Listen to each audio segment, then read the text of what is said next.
Good morning all of you. कैसे हो सब? देखो, कल हमने पढ़ा था ग्रामीण अधिवास। ग्रामीण अधिवास में पढ़े थे अपन ने गुच्छित बस्तियाँ, एकांकी बस्ती, मिश्रित बस्ती, पल्लीकृत बस्ती, ये सब कुछ पढ़ा था अपन ने, है ना। तो उससे आगे अपन बढ़ेंगे थोड़ा सा। पहले मैं चर्चा कर रहा हूँ थोड़ा सा।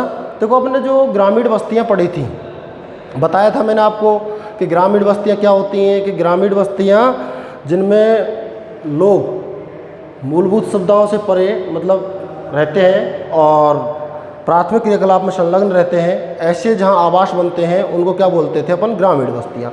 तो उन्हीं के ये प्रतिरूप हैं। बोले तो प्रतिरूप। प्रतिरूप क्या होता है? देखो, ग्रामीण अधिवासों के प्रतिरूप। तो प्रतिरूप का मीन्स क्या है, अर्थ क्या है? तो प्रतिरूप का मीन्स आकृतियों के आधार पर। किसके? आकृति। आकृतियों के आधार पर जो अधिवास पाए जाते हैं उनको प्रतिरूप कहते हैं। मतलब उनकी बनावट आकृतियों के आधार पर होगी, उन्हें हम क्या कहेंगे? प्रतिरूप कहेंगे। बात ध्यान देना, प्रतिरूप किसे कहते हैं भाई? कोई भी आकृति के आधार पर, किसी भी आकृति के आधार पर अधिवास पाए जाएंगे तो उन्हें क्या बोलेंगे अपन? प्रतिरूप बोलेंगे। अब कौन से पढ़ रहे हैं प्रतिरूप? ग्रामीण। ग्रामीण का पता लग गया। ग्रामीण अधिवास क्या होते हैं? वे अधिवास जहाँ मूलभूत सुविधाएं नहीं होती हैं, वे अधिवास जहाँ मूलभूत सुविधाएं नहीं होती हैं और लोग प्राथमिक क्रियाकलाप में संलग्न होते हैं। उनके अपन ने वर्गीकरण पढ़ा था ग्रामीण का: गुच्छित, एकांकी, मिश्रित और पल्लीकृत। तो उससे आगे का क्रम बढ़ रहे हैं प्रतिरूप की ओर, जिसमें से पहला प्रतिरूप पढ़ने जा रहे हैं अपन क्या? रेखीय प्रतिरूप। क्या पढ़ेंगे अपन? रेखीय प्रतिरूप। तो देखो, नाम से पता चल रहा है। किससे पता चल रहा है? नाम से पता चल रहा है। कैसे? रेखीय प्रतिरूप। रेखा। तो रेखा कैसे? देखो, चिन्ह बनाता जाऊंगा मैं। पहला, ये कोई लाइन है, इस पर क्या बन गए? अधिवास बन गए। क्या बन गए? अधिवास। क्या बन रहे हैं? अधिवास। इधर भी बन गए, इधर भी अधिवास बन गए। देख लो आप, फिर मत कहना सर ये आया था पेपर में, आपने पढ़ाया था। देख लो रेखा पर, ये कोई रेखा है, कोई रेखा है जिस पर क्या बन गए? ये अधिवास बन गए। उन अधिवासों को क्या बोलते हैं हम? रेखीय अधिवास। अब रेखा लाइन खींच के थोड़ी बनाएंगे हम अधिवास। ये लो लाइन खींच दी, अधिवास बना दिए, ऐसे थोड़ी बनाएंगे। नहीं। कैसे? किसी भी कारणवश, कोई भी कारण हो सकता है। जैसे कारण, कोई रेल लाइन जा रही है और रेल लाइन के क्या है? दोनों साइड क्या बन गए? अधिवास बन गए। तो क्या कहलाएंगे? रेखीय अधिवास। या कोई सड़क मार्ग निकल गया, देख लो आप, कोई सड़क मार्ग निकल गया और सड़क मार्ग के दोनों तरफ क्या बन गए? अधिवास। तो सड़क मार्ग सीधे, रेल मार्ग सीधे। या कोई नदी निकल गई, उसके दोनों साइड बसाव हो गया, तो वो क्या कहलाएंगे? रेखीय अधिवास कहलाएंगे। आप इसके बजाय इसको ज़्यादा देखने पर फोकस कीजिए। ये क्या है? आप चित्र के माध्यम से अच्छा समझोगे। देख लो आप, रेखा बन रही है, या ये नदी मान लो, रेल मान लो, सड़क मार्ग मान लो, उसके दोनों साइड क्या बने हुए हैं? अधिवास बने हुए हैं। क्या बने हुए हैं? अधिवास। तो उन्हें क्या बोलेंगे अपन? रेखीय अधिवास। क्लियर? रेखीय अधिवास के क्षेत्र। रेखीय अधिवास के क्षेत्र कौन कौन से? देखो, गंगा यमुना। भाई गंगा यमुना नदी जा रही है, अब नदी के चार दोनों तरफ क्या बन रहे हैं? अधिवास बन रहे हैं। तो क्या कहलाएंगे? वो रेखीय अधिवास। तो देख लो आप, गंगा यमुना, मध्य हिमालय, हिमालय की तलहटी में उस साइड इस साइड दोनों साइड क्या बन रहे हैं? अधिवास। तो रेखा में। और अपने राजस्थान, गौरवपूर्ण राजस्थान है, वीरों की भूमि है राजस्थान। और राजस्थान की बात करूं तो जयपुर जिले का बरवाड़ा गांव रेखीय प्रतिरूप का उदाहरण है। ये ध्यान रखना, ये अंडरलाइन कर रहा हूं मैं। बरवाड़ा गांव रेखीय प्रतिरूप का क्या है? एग्जाम्पल है। ध्यान रखें इसको। उसके बाद में आते हैं अपन तीर प्रतिरूप। देखो रब कर रहा हूं मैं, हाँ देख लो, बना लो। ठीक है। दूसरा प्रतिरूप आता है तीर प्रतिरूप। कौन सा आ रहा है? तीर प्रतिरूप। तो आप देखो तीर प्रतिरूप, आपने देखा है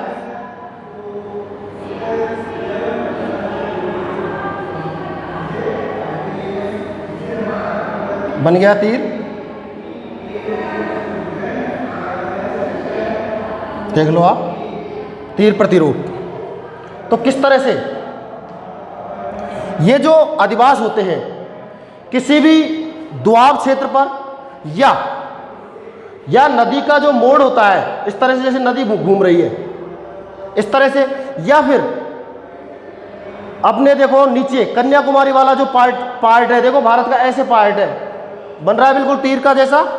तो ये इस तरह से यहाँ जो अधिवास पाए जाएंगे, ये देखो आप, इस तरह से जो अधिवास पाए जाएंगे वो क्या कहलाएंगे? तीर प्रतिरूप। क्या कहलाएंगे? तीर प्रतिरूप। ध्यान देना, दोबारा बोल रहा हूं कि ऐसे जो प्रतिरूप है, तीर प्रतिरूप बता रहा हूं कि बिल्कुल तीर की नोक की तरह आवासों का बसाव पाया जाएगा, उसे हम क्या बोलेंगे? तीर प्रतिरूप। क्या बोलेंगे उसे? तीर प्रतिरूप। देख लो तीर की नोक की तरह, आपके देखो कन्याकुमारी एग्जाम्पल भी निकल के आ गया, भारत का दक्षिण देखा आपने। तो दूसरा देखो आप चिल्का झील, चिल्का झील की आकृति ऐसे, इसमें आवास पाए जाएंगे। तो ये क्या है? तीर प्रतिरूप के एग्जाम्पल है। किसके हैं? तीर प्रतिरूप के। क्लियर? डाउट? नो। देख लेना, चित्र की ओर ध्यान देना है आपको, ठीक है। उसके बाद में आता है त्रिभुजाकार, अधिवासों का बसाव। हाँ ध्यान देना, तीर और त्रिभुजाकार में घूम मत जाना, सीधे बोल देना तीर प्रतिरूप। जो तीर की नोक की तरह बसे हुए आवासों का जो समूह पाया जाता है उसे तीर प्रतिरूप कहते हैं। फॉर एग्जाम्पल कन्याकुमारी और चिल्का झील का क्षेत्र, तीर प्रतिरूप। त्रिभुजाकार, देखो त्रिभुज होता है, देखा है त्रिभुज, ट्राइंगल, त्रिभुजाकार, इसमें आवास पाए जाते हैं। अब ये ट्राइंगल कब बनते हैं? ये ट्राइंगल कब बनते हैं? आपने देखा है, एक नदी इधर से आई, एक नदी इधर से आई, ये हो गया मिलान, नदी का मिलान और आगे निकल गई। तो यहां पर ये जो क्षेत्र रहेगा ये दोआब क्षेत्र रहेगा नहीं रहेगा? इनमें जो आवास ये जो पाए जाएंगे उनको क्या बोलेंगे अपन? त्रिभुजाकार प्रतिरूप। क्या बोलेंगे? त्रिभुजाकार प्रतिरूप। और आपको पता है, नाम से पता चल रहा है, पंजाब, 5 नदी, पंजाब, पांचों का आब। तो 5 नदियों का जो आब है, दोआब क्षेत्र है, वो क्या पंजाब बना है। तो नदियां ज्यादा है, तो वहां पर इस तरह के क्या पाए जाते हैं? त्रिभुजाकार प्रतिरूप पाए जाते हैं। That is clear? क्लियर?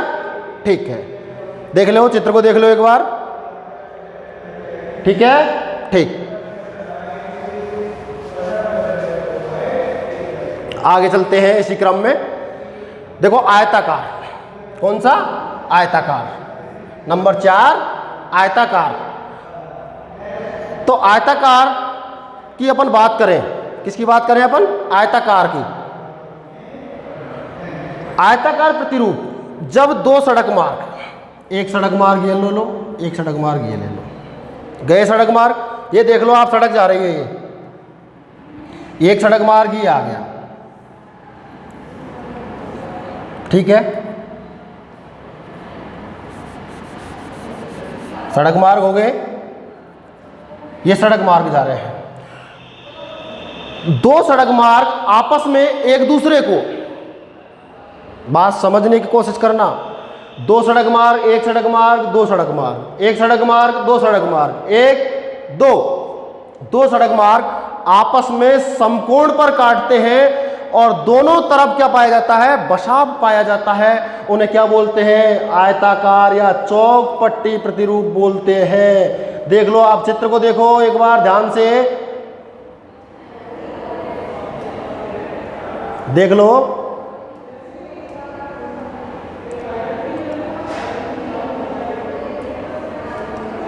देखा आपने? क्या पाया जा रहा है? आवास पाए जाते हैं। उन्हें क्या बोलेंगे अपन? आयताकार प्रतिरूप। 2 सड़क मार्गों आपस में समकोण पर काटते हैं, आपस में कैसे समकोण पर काटते हैं, तो उन्हें क्या बोलेंगे अपन? आयताकार प्रतिरूप। क्लियर? चित्र देख लो आप, देख लिया? ठीक है। ऐसे कहाँ पाए जाते हैं? तमाम मैदानी क्षेत्रों में। भाई सड़क मार्ग या रेल मार्गों का जो जाल पाया जाता है सबसे ज्यादा, वो कहाँ पाया जाता है? मैदानी क्षेत्रों में। क्यों? क्योंकि लागत कम आती है। क्लियर?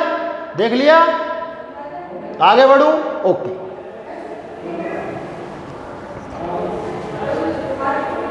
नेक्स्ट, अर्य प्रतिरूप। नाम से ही पता चल रहा है, अर्य। एक केंद्र से, ये केंद्र ले लो आप, ले लिया मैंने, देखो केंद्र, देखो आप ले लिया केंद्र।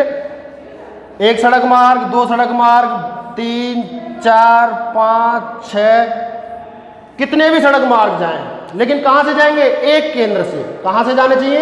एक केंद्र बिंदु से विभिन्न चारों तरफ क्या जाएंगे? सड़क मार्ग जाएंगे, और उनके सहारे सहारे, उनके सहारे सहारे क्या पाया जाएगा? बसाव पाया जाएगा। उन्हें अर्य प्रतिरूप कहते हैं। उन्हें क्या बोलते हैं बेटा? अर्य प्रतिरूप। क्या बोलते हैं? अर्य प्रतिरूप। ध्यान दें आप, क्या बोलेंगे उसे? अर्य प्रतिरूप। क्लियर?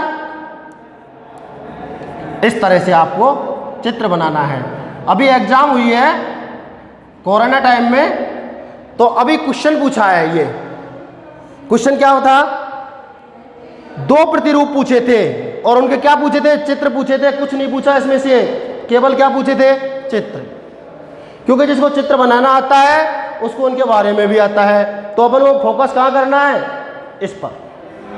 फोकस क्या करना है बेटा? इस पर। क्लियर? डाउट? देख लो आप। और कहाँ पाए जाते हैं ऐसे प्रतिरूप?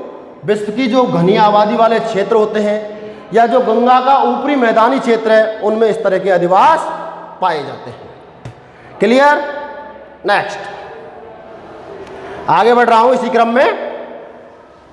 जी हां, वृत्ताकार प्रतिरूप। कौन सा? वृत्ताकार। कौन से प्रतिरूप पर पहुंचे अपन? वृत्ताकार। तो देखो, वृत्ताकार, कोई झील, कोई तालाब, माना कि ये झील, कोई तालाब, या कोई चौपार होती है जिस पर आपने गाँव में देखा होगा, जो ग्राम पंचायतें होती हैं, चौपार पर बैठ के पंचायतें फैसला करती हैं। तो इस तरह का कोई भी चीज हो, उसके चारों तरफ क्या पाए जाए? आवास पाए जाते हैं। क्या पाए जाते हैं? आवास। उन्हें क्या बोलते हैं? वृत्ताकार प्रतिरूप। कोई झील, तालाब के चारों तरफ अगर आवास पाए जा रहे हैं तो उनको अपन क्या बोलते हैं? वृत्ताकार प्रतिरूप। एक बार दोबारा देखो चित्र को, देखो चित्र को, कि भाई कोई, ये मान के चलो कोई झील है, देख लिया, या तालाब है, इसके चारों तरफ देखो ये आवास बने हुए हैं, ये आवास बने हुए हैं। तो इस तरह की अगर संरचना आपको दिख रही है तो आप क्या बोलोगे? वृत्ताकार। क्लियर? क्या बोलोगे? वृत्ताकार। क्या बोलोगे? वृत्ताकार। ठीक, देख लो एक बार चित्र को, देखो आप, दिख रहा है वृत्ताकार? क्लियर है? मिटाऊं? ठीक है। अब आ जाओ आप आगे। तारा प्रतिरूप। तारा जानते हो? स्टार जानते हो ना? तो देखो तारा, ये भी क्या है? अर्य प्रतिरूप की तरह है। किसकी तरह? अर्य प्रतिरूप की तरह। क्योंकि केंद्र से जाते हैं। कहां से?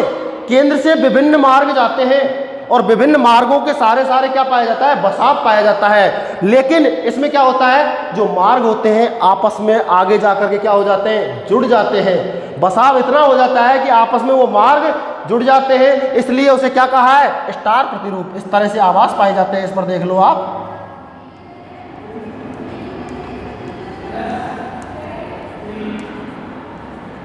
उम्मीद कर रहा हूं आपको मजा आ रहा होगा। देख लो आप, क्या हो गया? ये तारा प्रतिरूप। क्या हो गया? तारा प्रतिरूप। क्लियर? देखो नेक्स्ट है पंखा प्रतिरूप। कौन सा है? हाँ देख लो, एक बार देख लो। देखा? ठीक है। नेक्स्ट है पंखा प्रतिरूप। तो आपके सबके घर में फैन तो है ही, तो फैन जैसी संरचना कैसे? एक केंद्र बिंदु से क्या है, मार्ग निकल जाते हैं, जैसे निकल गए, ये देख लो मार्ग निकल गए। इन पर क्या पाए जाएंगे, आवास पाए जाएंगे। उन्हें क्या बोलेंगे अपन, पंखा प्रतिरूप। क्या बोलेंगे, पंखा प्रतिरूप।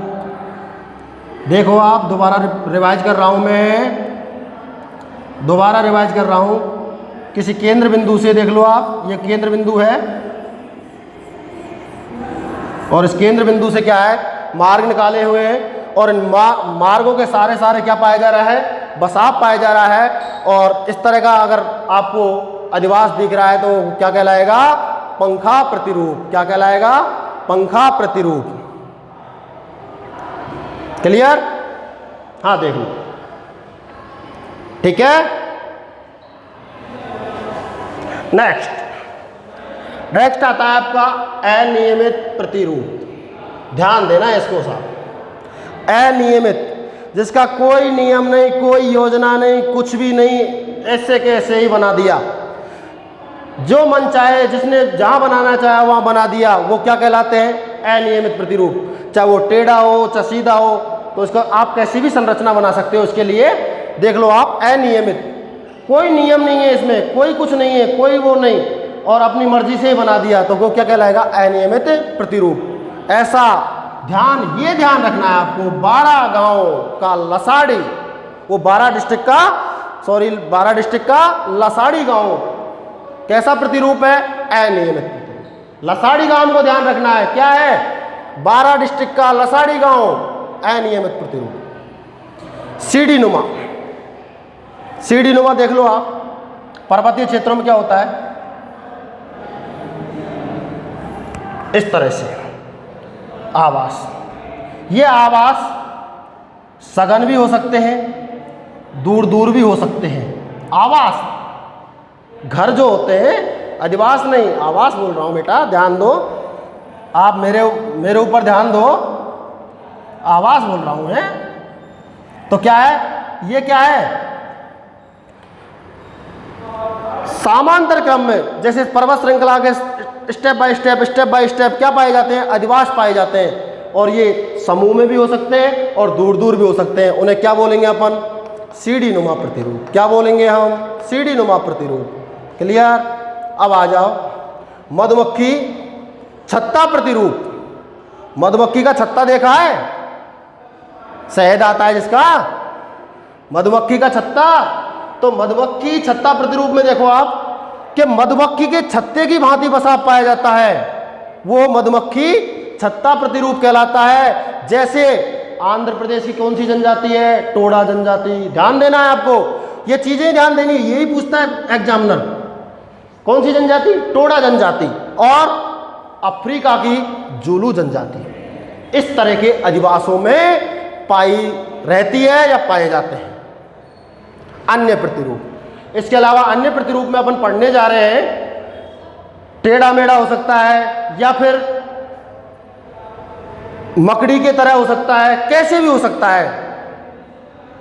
और जो बचे हुए प्रतिरूपों की अपन चर्चा करें तो उनमें टेढ़ा मेढ़ा, मकड़ी के जैसा प्रतिरूप किस में आते हैं, अन्य प्रतिरूप में। तो ये हमने आज पढ़ा है प्रतिरूप। ग्रामीण अधिवासों के क्या पढ़े हैं, प्रतिरूप। आपको समझ आ रहा है। पर एक चीज दोबारा बोलना चाहूंगा चलते हुए इस लॉकडाउन में, कि आपको विशेष रूप से इन चित्रों पर क्या देना है, ध्यान देना है। पेपर तो वही बनेगा, चेंजिंग थोड़ी आएगा।